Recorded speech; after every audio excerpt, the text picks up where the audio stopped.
you and I have had a number of discussions over the past year, really, as to what the state of the market is. And a lot of that discussion has focused around the commercial office sector, which I think we both believe and are seeing the play out now is the most difficult real estate food group right now that we're facing with respect to current high vacancy rates, the prospect that those vacancy rates are going to stay high, lease rates are going to drop, valuations are going to drop.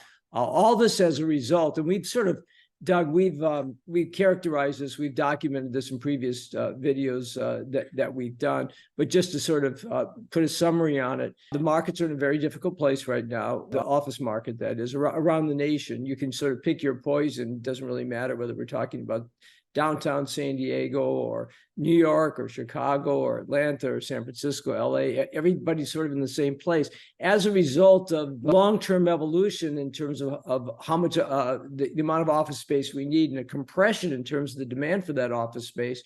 But the revolution that happened during the pandemic when people went home and many didn't come back. And now we're sort of in that mode where many companies are trying to figure out how they're going to adapt to an environment where this idea of working at home has been very sticky. People, particularly, we're not talking about, people on the front lines. We're talking about basically professional services people, accountants, attorneys, consultants, anybody who works in an office. They're grappling with this idea of, how do we get people in the office?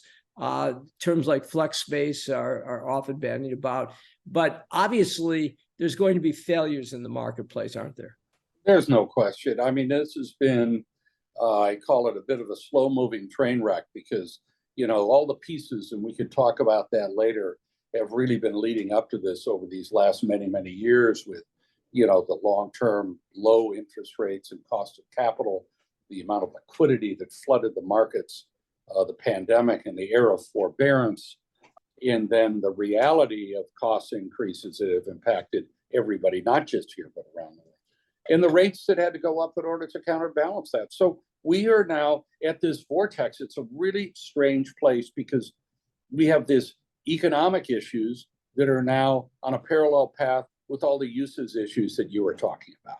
And right now, there's so many people studying, what is it going to do? Can you convert to residential? Not really, maybe some. I mean, some you can, obviously, but not a vast amount. So what other solutions? Flex office, repurposing.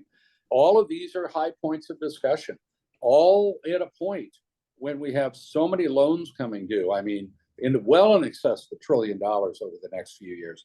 And, with replacement financing that would be, 2 or 3-fold as expensive as what is currently in place. So, it's just a bad dynamic at this point, but it is playing out in a slow motion way.